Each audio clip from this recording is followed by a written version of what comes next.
What would you do if your daughter-in-law treated you like an embarrassing burden in front of important people, just as someone recognized you from your prestigious past? Would you reveal your true identity immediately? Would you let her continue humiliating herself? Would you teach her a lesson about assumptions? Well, when Rachel finished telling me I was embarrassing the family, I didn't have to wonder anymore. The crystal chandeliers of the Riverside Country Club cast elegant shadows across the dining room as I sat at table 12, surrounded by what Rachel had assured me were very important people who needed to see our family, putting our best foot forward. My daughter-in-law had spent the better part of an hour before we arrived explaining to me how I should behave at this charity fundraising dinner. "Mom," she'd said, using the title with that particular inflection that made it sound more like an obligation than an endearment. "This is a very sophisticated crowd tonight. The hospital board members will be there, along with some of the city's most prominent physicians and business leaders. I need you to understand how important it is that we make a good impression." A good impression, as if my presence at a social gathering was some kind of performance that could either enhance or damage my son Michael's standing in the community. "I understand," I'd replied, though what I understood was that Rachel saw me as a liability rather than an asset to their social aspiration. "I've arranged for you to sit at our table, but please try to keep the conversation light," she'd continued. "Don't bring up any of your stories about the old days. People aren't really interested in hearing about what things were like decades ago." My stories about the old days. The decades of my life that Rachel had dismissed as irrelevant ancient history, unworthy of discussion among the sophisticated people she was so eager to impress. "And if anyone asks what you used to do for work," she'd added, "just say you were in healthcare. Keep it simple and vague." In healthcare. Keep it simple and vague. Rachel wanted me to reduce my entire professional career to a generic phrase that wouldn't invite follow-up questions or detailed conversations. Now, sitting at this elegantly appointed table, listening to the conversations swirl around me, like I was a piece of furniture that occasionally made inconvenient noises, I was beginning to understand exactly how Rachel viewed my role in their social life. "The new cardiac wing is going to revolutionize heart surgery in this region," Dr. Patricia Stevens was saying to the other guests at our table. She was the current chief of cardiology at Riverside Medical Center, and according to the table cards, she was also tonight's keynote speaker. "It's about time," said James Morrison, whom Rachel had identified to me in whispered tones as one of the most successful attorneys in the city. "The cardiac program here has needed modernization for years. The equipment alone cost $12 million, added Susan Chen, the hospital's development director. But with the advances in minimally invasive procedures and robotic surgery, we'll be able to offer patients treatment options that previously required them to travel to major medical centers." This was exactly the kind of conversation that excited me. Medical advances, surgical innovations, the evolution of cardiac care. These were topics I could discuss with passion and expertise. But before I could contribute to the discussion, I felt Rachel's hand grip my arm under the table. "Mom," she said quietly, her voice carrying a warning that only I could hear. "Remember what we talked about. Remember what we talked about. Remember to keep quiet, to not embarrass the family with my irrelevant opinions and outdated experiences." But the conversation at our table was so engaging, so directly related to my own area of expertise, that I found myself forgetting Rachel's instructions. "The minimally invasive approaches are fascinating," I said, leaning forward to address Dr. Stevens. "I imagine you're seeing much better patient outcomes with shorter recovery times." "Absolutely," Dr. Stevens replied, her eyes lighting up with the enthusiasm that medical professionals share when discussing their work. "The difference in patient experience is remarkable. We're performing procedures through incisions that are literally 1/10 the size of traditional approaches, and the precision of the robotic assistants must make complex procedures much more manageable," I continued, genuinely interested in hearing about these advances. "It's revolutionary," she agreed. "We can perform surgery with a level of precision that would have been impossible just 10 years ago." I was about to ask about the learning curve for surgeons transitioning to robotic procedures when I felt Rachel's grip tighten on my arm. "Mom," she said, her voice sharp enough to cut through the dinner conversation. "I think you've had enough wine tonight." Enough wine. I'd had exactly 1 glass of wine with dinner, and I'd been completely coherent and engaged in a professional discussion about medical advances. But Rachel was using the suggestion of intoxication to explain away my participation in a conversation she felt was above my station. "I'm not drunk, Rachel," I said quietly. "I was just interested in Dr. Stevens' work." "I'm sure you are," Rachel said, her voice taking on that patronizing tone that people use when they're trying to manage someone they consider to be embarrassing themselves. "But maybe we should let the doctors talk about doctor things." Let the doctors talk about doctor things, as if I had no relevant knowledge or experience to contribute to a conversation about cardiac surgery. The other people at our table had gone quiet, clearly sensing the tension but not understanding its source. Dr. Stevens looked confused, apparently wondering why my daughter-in-law was shutting down what had been a perfectly normal professional discussion. "Actually," Dr. Stevens said, diplomatically, "I'm always interested in hearing different perspectives on medical advances. It's refreshing to meet someone who's knowledgeable about cardiac procedures." "Oh, Mom's not knowledgeable about medical procedures," Rachel said quickly, her laugh carrying just a hint of hysteria. "She's just interested in health topics, like a lot of older people are." "Like a lot of older people are?" Rachel was explaining away my medical knowledge as the kind of superficial interest that elderly people develop when they start having health problems of their own. "I see," Dr. Stevens said, though her expression suggested she didn't quite understand why Rachel was being so dismissive. But here's where the conversation took a turn that Rachel couldn't control. Here's where her attempt to manage my social interactions was about to backfire in spectacular fashion. "You know," Dr. Stevens said, looking at me more closely, "there's something familiar about you. Have we met before?"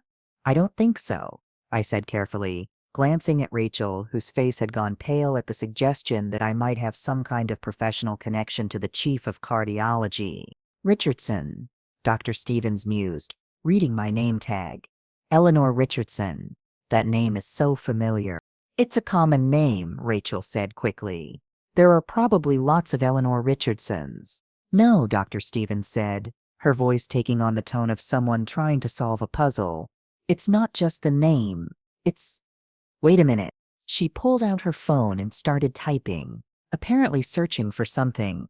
The other people at our table were watching this interaction with growing curiosity, sensing that something significant was about to be revealed. "Oh my God," Dr. Stevens whispered, staring at her phone screen. "Oh my God, it is you." "What is it?" Susan Chen asked. "What's wrong?" "Nothing's wrong," Dr. Stevens said, her voice filled with amazement. "It's just, do any of you know who you're sitting with?" The question hung in the air like smoke from a fire that was about to engulf Rachel's carefully constructed social presentation. "This is Eleanor Richardson," Dr. Stevens continued, her voice growing stronger with each word. "Dr. Eleanor Richardson, one of the most pioneering cardiac surgeons in the country, the woman who developed the Richardson Technique for minimally invasive valve replacement." The silence that followed was so complete I could hear the clink of silverware from neighboring tables. "I'm sorry," Rachel said, her voice barely above a whisper. "There must be some mistake." "No mistake," Dr. Stevens said, turning her phone around to show the table a photograph of me from 30 years ago, standing in surgical scrubs next to a heart-lung bypass machine. "Dr. Eleanor Richardson, MD, PhD, pioneering cardiac surgeon, medical researcher, and the inventor of surgical techniques that are still being used in operating rooms around the world." But the revelation of my medical background was just the beginning of Rachel's education about who she'd been trying to silence and embarrass. "Dr. Richardson," Dr. Stevens said, her voice filled with a respect that made Rachel's earlier viscel seem even more ridiculous. "I can't believe I didn't recognize you immediately. Your work on minimally invasive cardiac procedures laid the foundation for everything we're doing in the new wing." "Thank you," I said simply, watching Rachel's face cycle through expressions of confusion, disbelief, and growing horror. "The Richardson technique is still the gold standard for valve replacement surgery. Susan Chen added, apparently familiar with my work as well. We've performed over 300 procedures using your method. With excellent outcomes, I hope, I said. Exceptional outcomes, Dr. Stevens confirmed. 5-year survival rates that are 15% higher than traditional approaches, with significantly reduced recovery times. James Morrison was looking back and forth between me and Rachel like he was watching a tennis match. I'm sorry, he said, but I'm confused. Are you saying that, he gestured toward me, that Mrs. Richardson is actually a famous doctor? Not just famous, Dr. Stevens said. Legendary. Dr. Richardson pioneered techniques that revolutionized cardiac surgery. She's published over 200 peer-reviewed articles, and she was the youngest person ever inducted into the American College of Cardiology's Hall of Fame.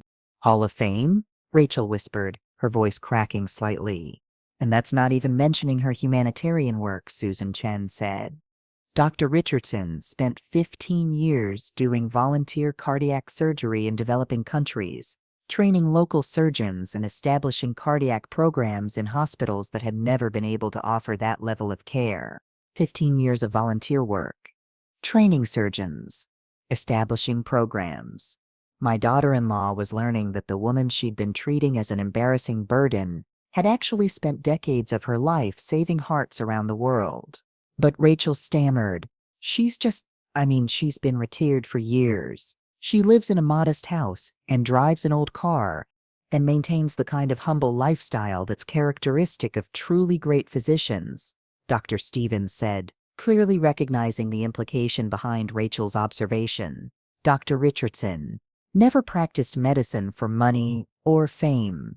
She practiced because she believed in saving lives. How do you know all this? Michael asked, speaking for the first time since the conversation had taken this shocking turn. Because Dr. Richardson is required reading in medical school, Dr. Stevens said. Her research papers are studied by every cardiac surgery resident in the country. Her techniques are taught in every major medical program, required reading in medical school. My work was being studied by a new generation of doctors, and Rachel had been trying to silence me at a medical fundraising dinner. Dr. Richardson, James Morrison said, I have to ask, why didn't you mention your background when we were discussing the cardiac wing? Because, I said, glancing at Rachel, I was told that people weren't interested in hearing stories about the old days.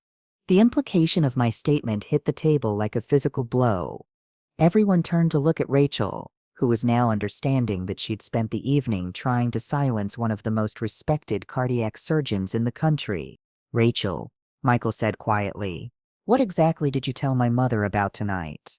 I wanted to make sure we made a good impression, Rachel said weakly. By telling a pioneering cardiac surgeon to keep quiet during a conversation about cardiac surgery? Dr. Stevens asked, her voice carrying a hint of incredulity. I didn't know, Rachel protested. She never told me she was a doctor. Did you ever ask? I said gently. In the 8 years you've been married to my son, did you ever ask about my professional background? Rachel opened her mouth to respond, then closed it again, apparently realizing that she had no good answer to that question. You told her to say she worked in healthcare if anyone asked, Michael said, his voice carrying a tone of dawning understanding and embarrassment. I was trying to keep things simple, Rachel said defensively. You were trying to hide the fact that your mother-in-law is one of the most accomplished physicians in the country, Susan Chen observed. But here's where the conversation revealed something even more devastating than Rachel's ignorance about my background. Here's where her true motivations for silencing me became clear. Dr. Richardson, Dr. Stevens said, I hope you'll consider attending our dedication ceremony next month. We're naming the new cardiac wing in honor of physicians who've made significant contributions to the field. Naming it after whom? I asked, though I suspected I already knew the answer. We're calling it the Richardson Cardiac Center, she said, in recognition of your pioneering work and your contributions to cardiac surgery. The Richardson Cardiac Center. They were naming the new wing after me. And Rachel had spent the evening trying to prevent me from discussing cardiac surgery with the very people who were honoring my contributions to the field. You're naming the cardiac wing after her? Rachel asked, her voice barely audible. After her and 2 other pioneering cardiac surgeons, Dr. Stevens confirmed. Dr. Richardson's work has saved thousands of lives and trained hundreds of surgeons. It's the least we can do to honor her legacy. But she's just... Rachel started, then stopped herself, apparently realizing that there was no way to finish that sentence without sounding even worse than she already did. She's just what? Michael asked, his voice taking on an edge that I'd never heard before. Nothing, Rachel said quickly. I had no idea. You had no idea because you never bothered to find out, Michael said. You've been treating my mother like an embarrassing relative who needed to be managed and silenced, when she's actually one of the most respected physicians in the country. But the most shocking revelation was still to come. The detail that would complete Rachel's understanding of exactly who she'd been trying to humiliate. Dr. Richardson, Susan Chen said, I hate to bring up business at a social event, but since you're here, I wonder if I could ask you about the endowment. What endowment? Rachel asked, though her voice suggested she was afraid to hear the answer. The Richardson Medical Research Endowment, Susan Chen explained. Dr. Richardson established a $20 million fund to support cardiac research and provide scholarships for medical students from underserved communities. $20 million. Rachel's face went completely white as she processed this information. 20 million? Michael repeated, his voice filled with shock. It's one of the largest medical research endowments in the state, Dr. Stevens said. The Richardson Endowment has funded groundbreaking research and helped train dozens of cardiac surgeons over the past decade. I had no idea, Michael said, turning to look at me with an expression of amazement and something that might have been pride. Your mother has been very modest about her philanthropic work, Susan Chen said. Most people don't realize the extent of her contributions to medical education and research. Dr. Richardson. James Morrison said, forgive me for asking, but establishing an endowment of that magnitude requires significant personal wealth. Are you still actively involved in medical practice? I retired from surgery 15 years ago, I said, but I've continued to be involved in medical research and education through consulting work and the endowment. And the financial requirements for that level of philanthropy, he pressed, clearly trying to understand how I'd been able to establish such a substantial fund. I was fortunate to have a very successful medical practice, I said simply. And I've been even more fortunate to be able to use that success to support the training of future physicians.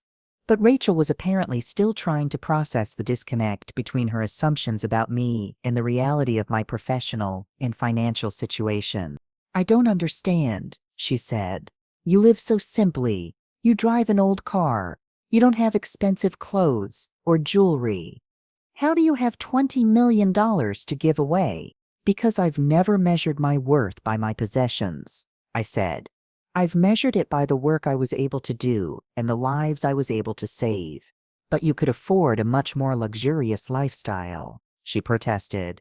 I could, I agreed, but I chose to use my money to fund medical research and education rather than to impress people with expensive things. The contrast between my values and Rachel's priorities was becoming increasingly clear to everyone at the table. Dr. Richardson, Dr. Stevens said, would you be willing to speak at our dedication ceremony? I think it would be meaningful for people to hear about your work directly from you. I'd be honored, I said, and perhaps you could share some of your experiences with international medical missions. Susan Chen added, I think people would be fascinated to hear about the cardiac programs you established in developing countries. Dr. Richardson did international medical missions? Rachel asked weakly. For 15 years, Dr. Stevens confirmed. She spent months at a time in countries where cardiac surgery was completely unavailable, training local physicians and establishing programs that are still saving lives today. She literally wrote the manual on establishing cardiac surgery programs in resource-limited settings, Susan Chen added. It's been translated into 12 languages and is used by medical missions around the world. Rachel was staring at me like she'd never seen me before. apparently trying to reconcile the accomplished international physician being defied with the embarrassing relative she'd been trying to silence all evening. "Mom," Michael said, his voice thick with emotion, "why didn't you ever tell us about any of this?" "Because you never asked," I said simply. "Because in the 8 years since Rachel joined our family, she's never expressed any interest in my professional background or my work." "But you could have mentioned it," Rachel said defensively. "When?" I asked. "When you were explaining to me how I should behave at social events. When you were telling me to keep my conversations light and avoid talking about the old days. When you were instructing me to describe my career as simply working in healthcare." The accuracy of those observations hit Rachel like a series of physical blows. She'd spent years systematically discouraging me from talking about my professional life, and now she was learning that she'd been silencing one of the most accomplished physicians in the region. "I was trying to help you fit in," she said weakly. "You were trying to hide me," I corrected. "You were embarrassed by what you assumed was my modest background, so you tried to prevent me from drawing attention to myself." "That's not true," she protested, but her voice lacked conviction. "Isn't it?" I asked. "Because for 8 years, you've treated me like a liability of your social ambitions. You've made it clear that you see me as someone who might embarrass you in front of the important people you're trying to impress." But here's where I decided to deliver the lesson that would either transform Rachel's understanding of worth and respect, or confirm that she was incapable of learning from this devastating experience. "Rachel," I said, "I want you to think about something very carefully." "What?" "I want you to think about what tonight has revealed about your values and your character." "I don't understand." "You've spent the evening trying to silence and embarrass someone because you assumed they weren't important or accomplished enough to contribute to the conversation," I said. "What does that tell you about how you judge people's worth?" "I was just trying to help," she said desperately. "No, you weren't," I said firmly. "You were trying to control me because you were ashamed of what you thought was my lack of accomplishment and status." The truth of that statement settled over our table like a heavy blanket, and I could see the other guests beginning to understand the full scope of what they'd witnessed. "Dr. Richardson," Dr. Stevens said gently, "I hope tonight hasn't been too uncomfortable for you." "On the contrary," I said, "tonight has been very educational for all of us. But the most important lesson was still to come. The understanding that would determine whether Rachel learned anything meaningful from this humiliating experience." The remainder of the dinner passed in an atmosphere of strained politeness, with the other guests at our table treating me with a level of respect and deference that made Rachel's earlier behavior seem even more inappropriate. Stevens asked thoughtful questions about my research. Susan Chen inquired about my international medical work, and James Morrison expressed genuine admiration for my philanthropic efforts. Meanwhile, Rachel sat in increasingly uncomfortable silence, apparently beginning to understand the magnitude of her miscalculation. "Dr. Richardson," Dr. Stevens said as the evening was winding down, "I hope you'll allow me to introduce you to some of the other physicians here tonight. I know they would be thrilled to meet you." "That would be lovely," I said. "Actually," Rachel interjected quickly, "we should probably be getting home soon. It's getting late." "It's only 9 o'clock, Michael pointed out. "And this is exactly the kind of networking opportunity you're always telling me we need to take advantage of." Networking opportunity. Michael was using Rachel's own words to highlight the irony of her wanting to leave just as I was being invited to meet the important people she'd been so eager to impress. "I just think Mom might be getting tired," Rachel said weakly. "I'm not tired at all," I said. "I'd be delighted to meet Dr. Stevens' colleagues." For the next hour, I found myself at the center of conversations with some of the most prominent physicians and medical researchers in the region. People were genuinely interested in my work, my experiences, and my perspectives on the evolution of cardiac surgery. It was the kind of professional recognition and intellectual stimulation that I'd been missing since my retirement. Rachel trailed behind us during these conversations, apparently trying to position herself as someone important by association. But her earlier behavior had already established her reputation among this group. The contrast between her dismissive treatment of me earlier in the evening and her current attempts to bask in my reflected accomplishments was not lost on anyone. "Mrs. Richardson," one of the physicians said to Rachel during a brief lull in conversation, "you must be very proud of your mother-in-law's achievements." "Oh yes," Rachel said, her voice bright with forced enthusiasm. "We've always been so impressed by her work. Always been so impressed." The physician looked confused, apparently wondering how someone could be impressed by work they'd been trying to prevent the person from discussing. "It must be wonderful to have such an accomplished physician in the family," another doctor added. "I imagine you've learned a great deal from her experiences." "Absolutely," Rachel said, apparently hoping that her agreement would obscure the fact that she'd spent years showing no interest in my professional background. But her attempts to rewrite history were undermined by Michael, who was apparently beginning to process the full implications of what had been revealed. "Actually," he said, his voice carrying a tone of barely controlled anger, "Rachel has never asked my mother about her medical career. Not once in 8 years." "Really?" Dr. Stevens asked, surprise evident in her voice. "How is that possible?" "Because," Michael continued, his voice growing stronger, "Rachel has always treated my mother like an embarrassing burden who needed to be managed rather than a person whose accomplishments and experiences might be worth learning about." The group of physicians looked at Rachel with expressions ranging from confusion to disapproval, apparently trying to understand how someone could fail to recognize and appreciate such distinguished accomplishments in their own family. "I see," Dr. Stevens said diplomatically, though her tone suggested she saw quite clearly what kind of person Rachel was.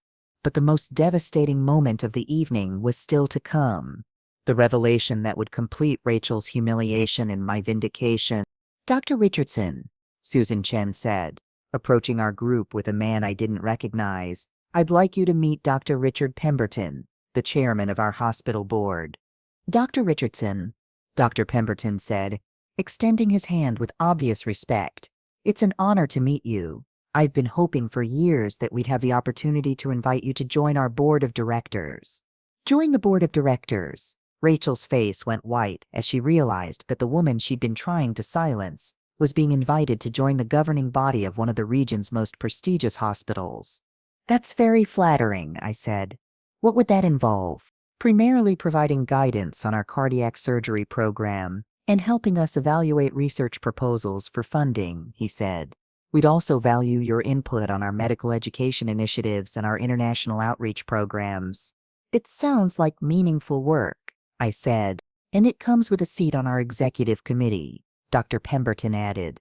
"You'd be involved in major strategic decisions about the future of cardiac care in this region." A seat on the executive committee. The woman Rachel had dismissed as an embarrassing burden was being offered a position of significant influence and authority in the medical community. "Dr. Richardson," Dr. Pemberton continued, "I should mention that board members receive substantial compensation for their service.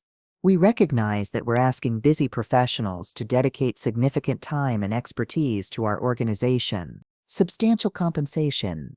On top of my existing wealth, professional accomplishments, and philanthropic activities, I was being offered a paid position that would further enhance my status and influence. I'd be happy to consider the opportunity," I said. "Could you send me some information about the specific responsibilities and time commitments?" "Of course," he said, pulling out his business card. "I'll have my assistant send you a complete information packet tomorrow."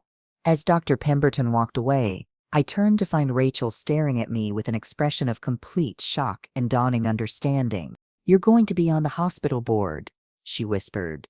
"I'm going to consider it," I said. "It sounds like an opportunity to continue contributing to medical education and patient care." "But that means you'll be," she started, then stopped, apparently realizing that there was no way to finish that sentence without acknowledging how wrong she'd been about my status and importance. "It means I'll be in a position to influence major decisions about cardiac care in this region," I said. "It means I'll be working with some of the most respected physicians and administrators in the medical community. It means," Michael said, his voice heavy with realization, "that my mother is going to be one of the most influential people in this city's medical establishment." The full implications of that statement were clearly hitting Rachel like a series of physical blows. The woman she'd been treating as a social liability was about to become one of the most powerful and respected figures in the very community she'd been so desperate to impress. But the most important lesson was still to come. The understanding that would determine whether Rachel learned anything meaningful from this devastating experience. The car ride home was conducted in complete silence for the first 10 minutes, with Rachel staring out the passenger window and Michael gripping the steering wheel like he was trying to keep the vehicle from flying apart. Finally, Michael spoke. "Mom," he said, his voice thick with emotion. "I owe you an apology that goes far beyond anything I can say tonight." "What kind of apology?" I asked from the back seat.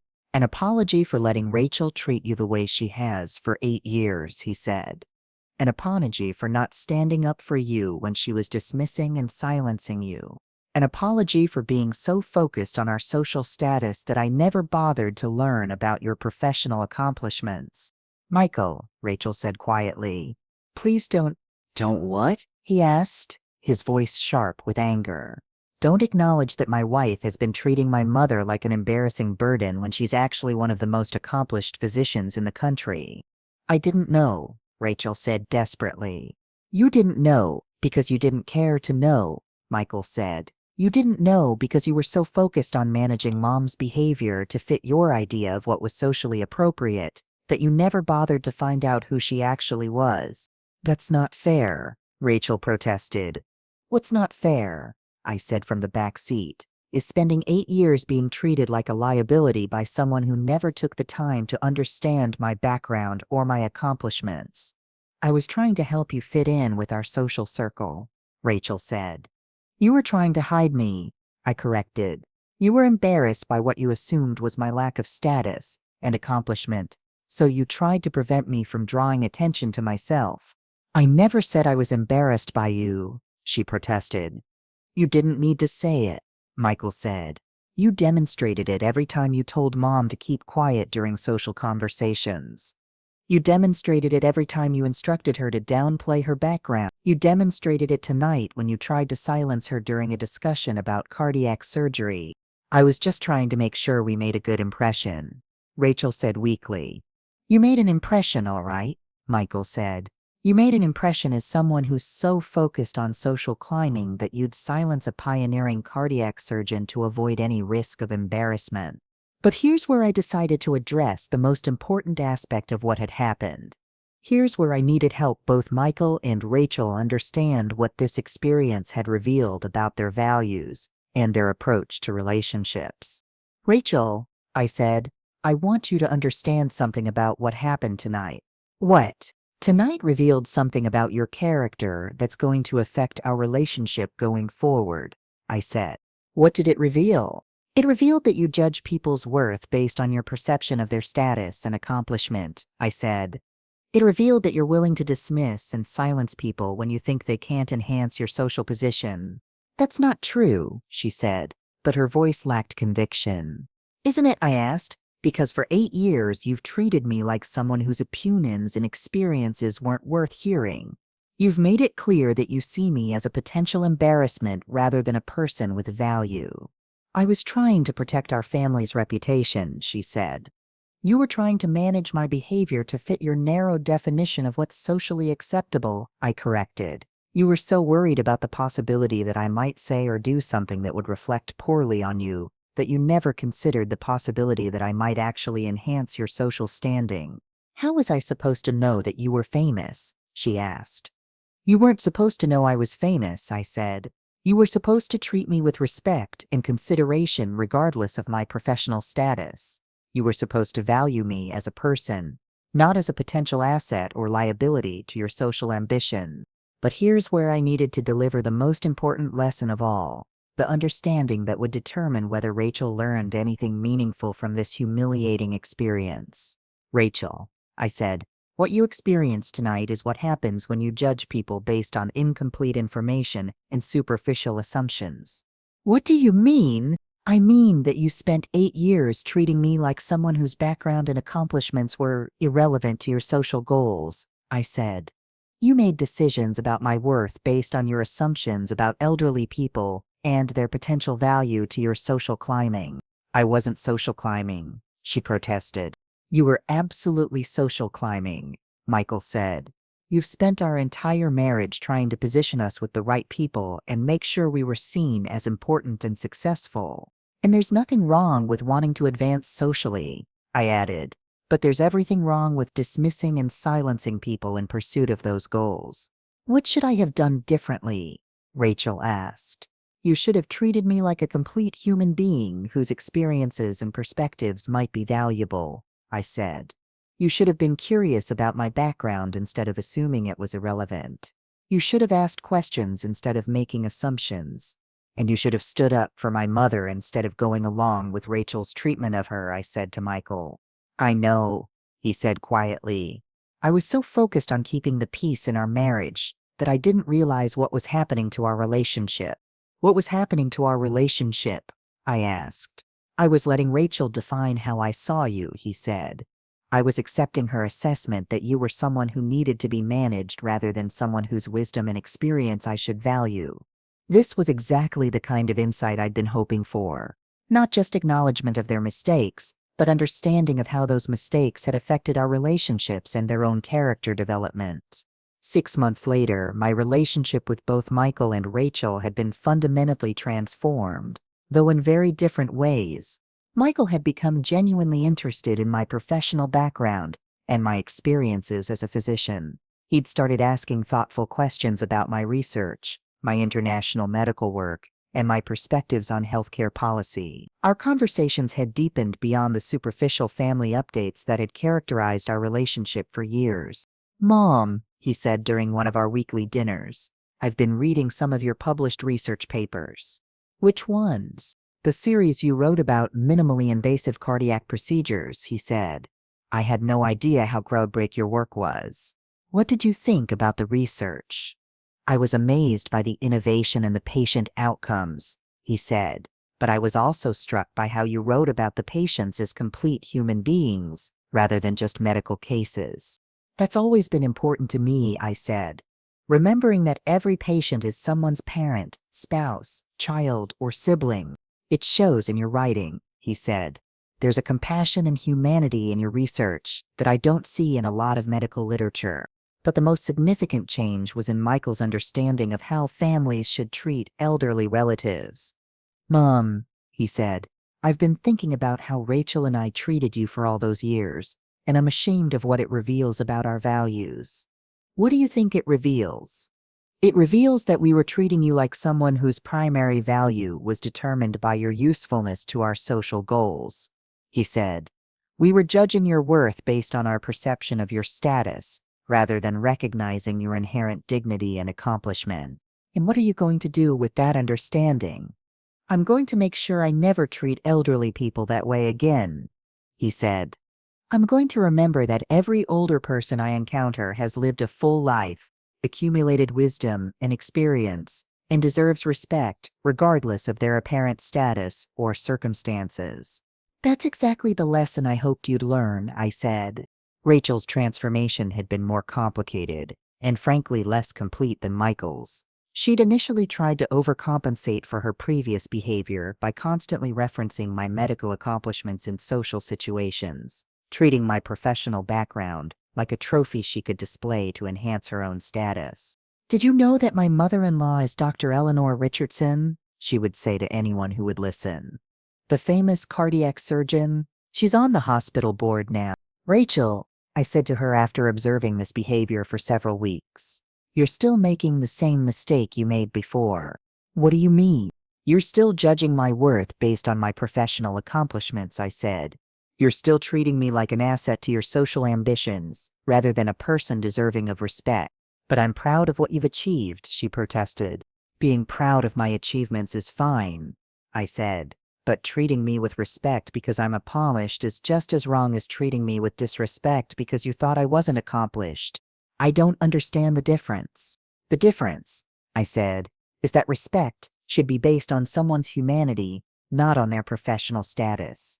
You should treat elderly people with dignity, whether they're famous physicians or retired grocery store clerks. It took several more months of difficult conversations, but Rachel eventually began to understand that her fundamental approach to evaluating people's worth needed to change. I've been thinking about what you said, she told me during one of our conversations, about treating people with respect regardless of their accomplishments. What have you been thinking? I've been thinking about how I treated you before I knew about your medical career, she said. And I've been realizing that even if you had been just a retired grocery store clerk, that wouldn't have justified the way I dismissed your opinions and experiences. That's exactly right, I said. I think I've been confusing respect with admiration, she said. I thought respect was something you earn through accomplishment. But you're teaching me that respect is something every person deserves, simply by virtue of being human. And what are you going to do with that understanding? I'm going to start treating every elderly person I encounter with the same respect I show you now, she said. Not because they might be secretly accomplished, but because they're human beings with dignity and worth. But the most meaningful change came when Rachel started volunteering at a local senior center, helping elderly people with technology and administrative tasks. Mom, she said after she'd been volunteering for a month, I need to tell you something. What is it? I've been working with elderly people who have very different backgrounds from yours, she said. Some of them are retired teachers, some worked in factories, some were homemakers their whole lives. And I've realized that they all have wisdom and experiences that are valuable, she said. They all have stories worth hearing and perspectives worth considering. What have you learned from them? I've learned that a person's worth isn't determined by their professional accomplishments or their social status, she said. I've learned that everyone has something valuable to contribute if you take the time to listen. This was exactly the transformation I'd been hoping for. Rachel was learning to see elderly people as complete human beings rather than as potential assets or liabilities to her social goals. But the most significant development came when I was invited to speak at a conference about ageism and elder respect. Both Michael and Rachel asked if they could attend. Why do you want to come? I asked. Because we want to hear what you have to say about the way families treat elderly relatives, Michael said. We want to understand how our behavior fits into larger patterns of ageism and disrespect. And because we want to learn how to do better, Rachel added. Not just with you, but with all elderly people we encounter. The conference was held at a major university, and my presentation focused on the importance of recognizing elderly people's continued autonomy, dignity, and potential for contribution to society. One of the most damaging assumptions our society makes about aging, I told the audience, is that reaching a certain age automatically diminishes someone's value, wisdom, or capability. This assumption leads families to dismiss elderly relatives' opinions, override their preferences, and treat them like burdens rather than resources. I saw Michael and Rachel in the audience, listening intently as I described the very behavior they'd exhibited toward me for years. The solution, I continued, isn't to discover that elderly people are secretly accomplished or wealthy. The solution is to treat all elderly people with the respect and dignity they deserve as human beings, regardless of their apparent status or circumstances. After my presentation, a young woman approached me during the question and answer session. Dr. Richardson, she said, my grandmother lives with my family, and I'm embarrassed to admit that we sometimes treat her like she's in the way. Your presentation has made me realize how wrong that is. What are you going to do differently? I asked. I'm going to start asking her about her experiences and her perspectives, she said. I'm going to treat her like someone whose wisdom and knowledge might be valuable to me. That's exactly what you should do, I said. But the most meaningful moment came when an elderly man in the audience stood up during the question period. Dr. Richardson, he said, I want to thank you for this presentation.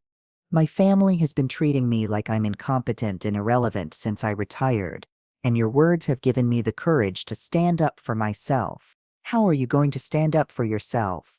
I asked. I'm going to insist that they treat me like the competent adult I still am, he said.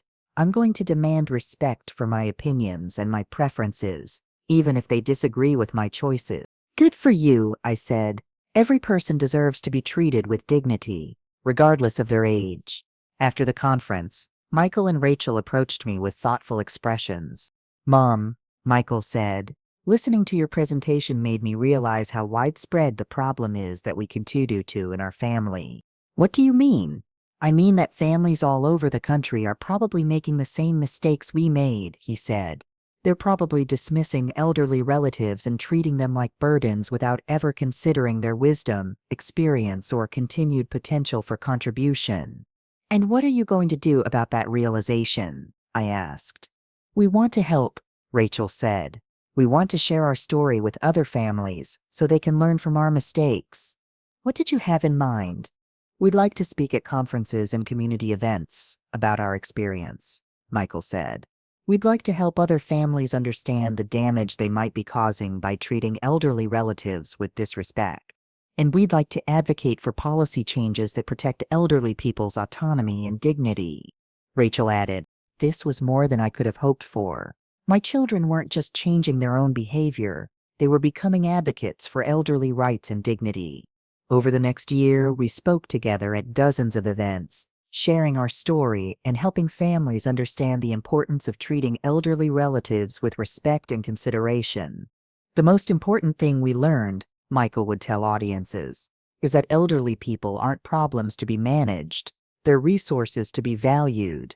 They're human beings with wisdom, experience, and continued potential for contribution to society. And the most important thing I learned, Rachel would add, is that respect isn't something you earn through accomplishment. It's something every person deserves simply by virtue of being human. Our presentations were well received, and we heard from many families who said our story had helped them reconsider their approach to caring for elderly relatives. We heard from elderly people who felt validated in their struggles to maintain dignity and respect. And we heard from younger people who realized they needed to change their attitudes about aging. But the most meaningful feedback came from the changes I saw in how Michael and Rachel treated not just me, but all elderly people they encountered. Mom, Rachel said to me one evening as we sat in my garden, I want to thank you for not giving up on me. What do you mean? I mean that you could have written me off after the way I treated you for so many years, she said. You could have decided that I was too shallow and self-centered to have a meaningful relationship with, but instead, you used that humiliating experience at the charity dinner to teach me something important about respect and human dignity. What did I teach you? You taught me that every person has value that goes far beyond their apparent status or accomplishments, she said. You taught me that respect is a fundamental human right, not a privilege that has to be earned. And what are you going to do with those lessons? I'm going to spend the rest of my life treating people with the dignity and respect they deserve, she said. I'm going to make sure that elderly people are valued for their wisdom and experience, not dismissed because of their age. And I'm going to teach my children the same lessons, she added. I'm going to make sure they understand that every person deserves respect, regardless of their age, status, or apparent accomplishments. And that, my dear listeners, is how an evening of social humiliation became the foundation for a family's transformation and a lifetime of advocacy for elderly rights and dignity. That's how a daughter-in-law's attempt to silence her embarrassing mother-in-law became a lesson in the fundamental importance of human respect and the dangers of judging people based on superficial assumptions. That's how a retired physician's hidden accomplishments became a vehicle for teaching others that every elderly person deserves to be treated with dignity, whether they're pioneering surgeons or retired grocery store clerks. If my story has taught you anything, let it be this. Never assume that someone's apparent status tells you anything about their worth, their wisdom, or their potential contribution to your life. Never let your social ambitions become an excuse for treating people with disrespect. Never confuse someone's current circumstances with their lifetime of accomplishments and experiences. Because every elderly person you encounter has lived a full life, accumulated wisdom through decades of experience, and deserves your respect regardless of their apparent status or circumstances. The courtesy you show to elderly people today is the foundation for the courtesy you can hope to receive when your time comes to age. The next time you're tempted to silence or dismiss an elderly person because you're worried about embarrassment, ask yourself whether you're treating them like a complete human being or like a potential liability to your social goals. Ask yourself whether you're showing respect for their dignity or managing them for your convenience. Because in the end, How we treat people when we think they can't enhance our status reveals everything about our character and our values. And the greatest gift we can give to the elderly people in our lives isn't our management of their behavior, but our recognition of their continued worth and our respect for their dignity. I have more stories to share about family, respect, and the surprising ways that assumptions can blind us to the terrors that are right in front of us. So subscribe, share your thoughts, and remember, everyone deserves to be treated with dignity, and sometimes the most valuable people in our lives are the ones we've been taking for granted all along.